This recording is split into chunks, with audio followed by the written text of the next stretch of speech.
Hey everyone, Theoretic here, and this week I was able to borrow my brother-in-law's Switch and play Pokemon Sword. So I'm going to go over that game in this series of Is It Worth It? Now this game sells retail for about $55 used if you're getting it from like GameStop, or $60 for the full retail game. So starting off, what is my first impression? Well, the animation of this game was really good.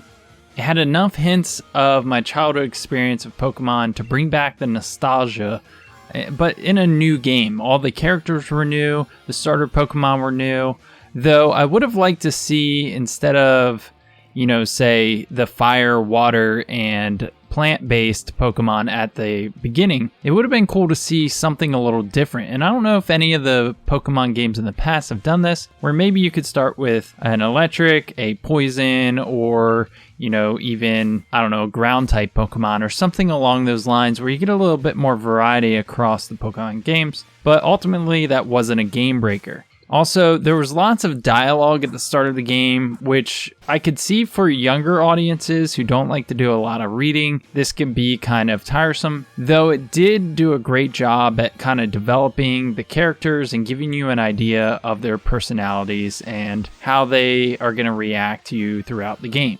The Pokemon in this game actually looked really good, and I felt like many of them matched the Pokemon feel, which was something that I was concerned about as the Pokemon generations evolved. There was a point when I was watching Pokemon and playing the various games that I thought, geez, these are kind of feeling less and less like Pokemon and more like, Digimon even, in a sense. They just didn't have that classic Pokemon feel. Whereas like with the original 150 Pokemon, of course they were made by the same artists at one time, and you get different artists through the different generations.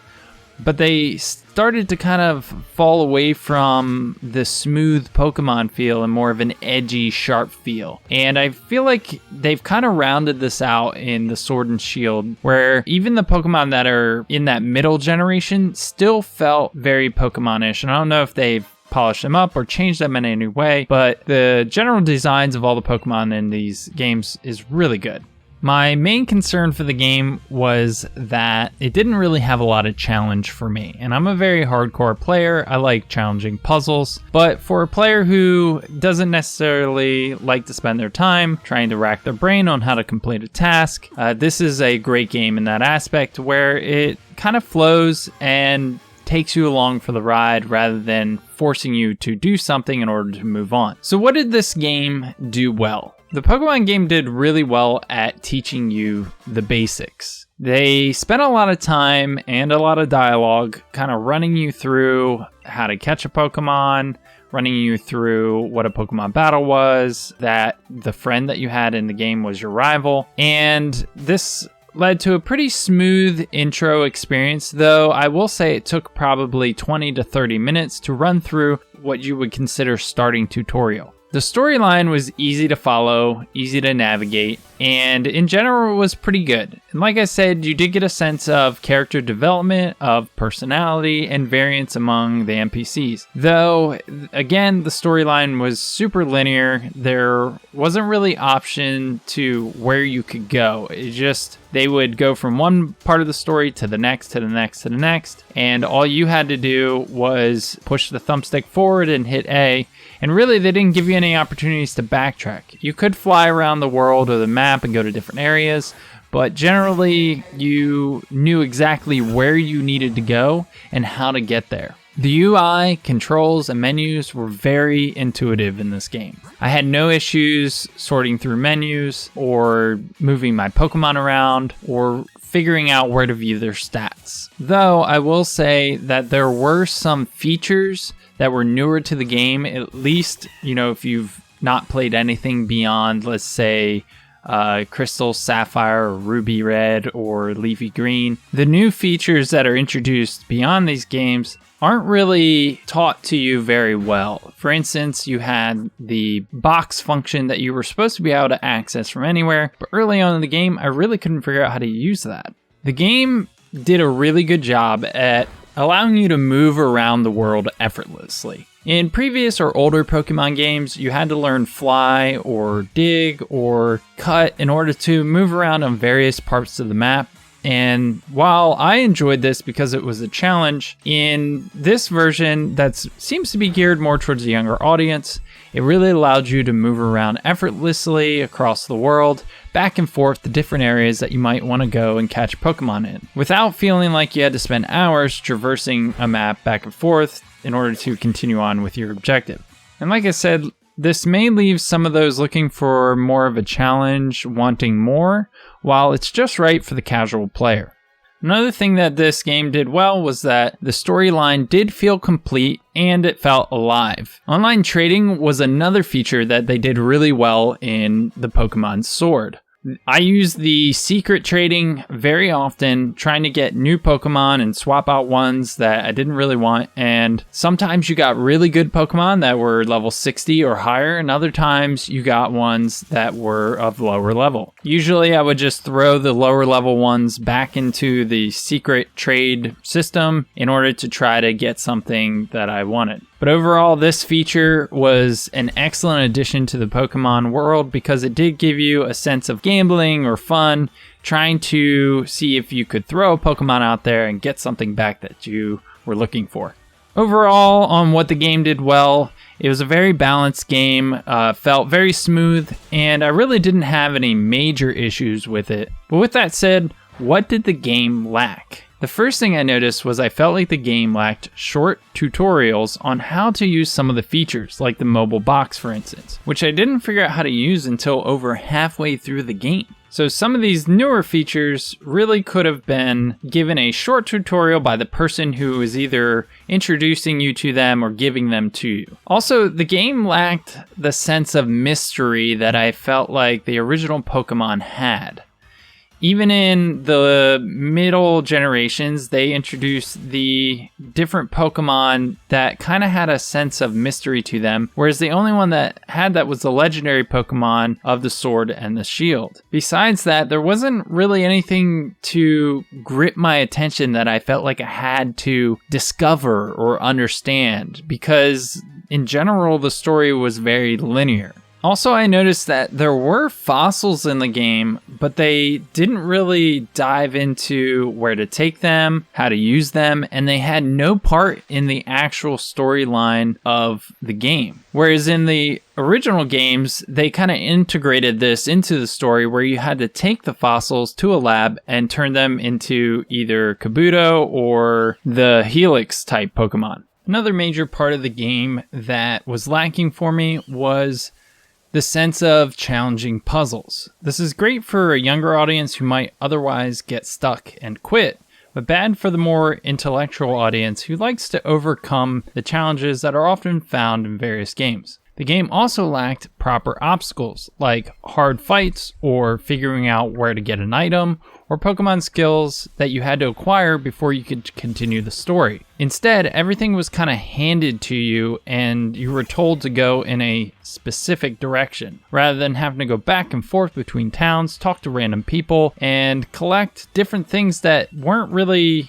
made clear on where to get them. In general, everything was handled on a very linear path. The game also lacked a sense of needing to search intently for Pokemon in the grass. This was because of what they called the overworld Pokemon that you could see in the grass patches. So instead of having to guess what types of Pokemon were in the grass, you could see it on the overworld visually on your screen. And in general, all the Pokemon were very easy to avoid. Even the quote-unquote random battles that would pop up as an exclamation point in the grass, and then it would kind of rustle, you could walk around it pretty easily and never encounter a Pokemon if that was your choice. Also, while I enjoyed the secret trading, other internet trading felt kind of useless and pointless, because essentially you would enter into a random trade, not having any clue what the person was looking for, and they would throw up a Pokemon, you would throw one up, and then you kind of look at each other and go, that's not what I want, and cancel the trade. So they, for me anyway, never really went anywhere. Overall, all these things that the game lacked aren't really game killers by any means,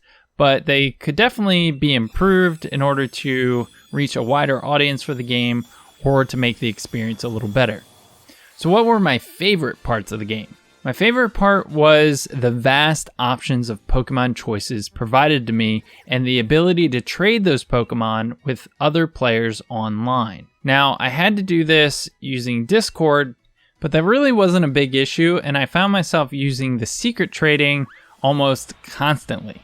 Another favorite thing was buying the outfits in the game to customize my character. It was pretty neat to be able to walk into a clothing store, see what they had, and spend thousands of dollars on clothing that you would mostly never use. So what could the developers have done to help me enjoy this game more? They could have easily integrated a trade request system that lets you put a particular Pokemon up for trade in exchange for another Pokemon, where others could search through the list of active trades and choose ones they liked.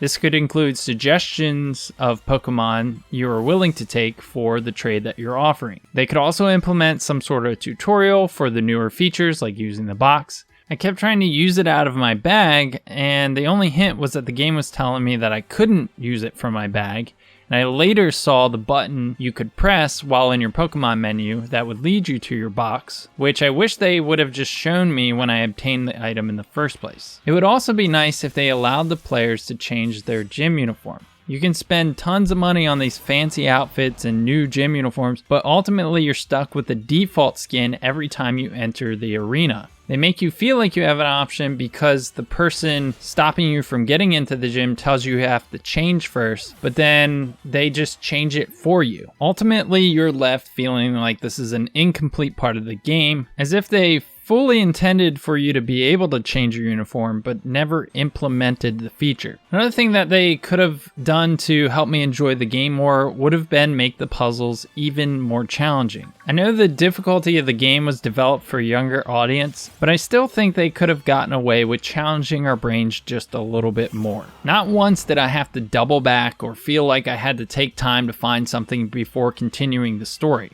I kept expecting to fail, but there was nothing to punish me. Even when I fell into a hole or hit the wrong switch, I found the gym challenge curator still congratulating me on passing. So how much time can you expect to get out of the game?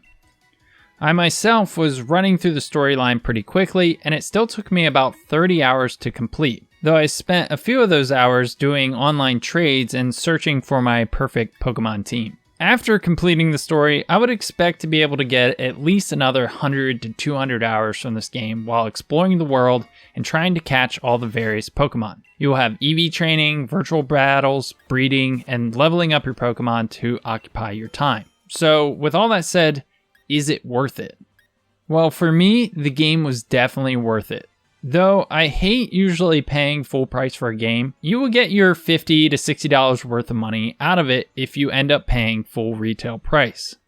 I greatly enjoyed figuring out which Pokemon I wanted on my team, and still had others that I wanted to find and raise once the game was complete. Even though the story was simple and linear, it wasn't terrible, and I felt like the game was just getting started when I finished the storyline. So what type of player might find this game worth it? Well, based on the features that they have implemented, it seems to be heavily designed for a younger audience that doesn't have an extreme amount of time to play a game. This is good for players who have a short attention span or find challenging puzzles daunting. With that said, I still believe the game has something for everyone to some degree. While the most hardcore of players might find the story lacking, they still might get a kick out of maxing out their Pokemon team and facing other players in head-to-head battles. The casual players will find enjoyment from the story and exploring the world, catching Pokemon afterwards. So what type of player won't like this game? Well, if you're looking for a hardcore experience, don't really like the older Pokemon games, and get bored with games that are linear and that don't contain a lot of puzzles, then this game is not for you. The first 30 hours of gameplay are very unchallenging and full of dialogue, and you don't even have to stop to level up your Pokemon, as the game throws enough XP at your team to keep them at the same level with the Pokemon of the gym leaders and the NPC trainers. So to wrap up this review, this game was a great game, and that left me wanting to play it more. though I had to give it back before being able to explore beyond the story. The world feels much smaller and less challenging than the original Pokemon games, and not knowing which Pokemon were in the grass areas was removed by placing what they called overworld Pokemon that you could visually see lurking in the grass. I enjoyed the online trading and the ability to customize my character, and the Pokemon battles were easy enough if you knew how to use the type weaknesses, but still challenging at times with a variety of Pokemon that were available. With that said, it was also fun to try to figure out how to balance your Pokemon team. I found myself constantly changing Pokemon in and out of my box to find the perfect balance. This is a great game that can be enjoyed by many, and if you're a parent looking for a game to play with your child, then this game would be perfect for the both of you. Overall, I have no game-breaking complaints, but don't expect a challenging run-through, and don't be disappointed when you have to wear the default outfit into those gym battles. Alright guys, that's it for this review. Thank you so much for watching this video, and if you could, please hit the subscribe button and the bell icon. I'd greatly appreciate that. Also, leave a comment below on what you think of these new Pokemon games, Pokemon Sword and Shield, and let me know what you thought of this video. You can also find me on twitch.tv/Theoretic, and I will also leave all of my socials in the description below. So thank you guys again, and have a great day.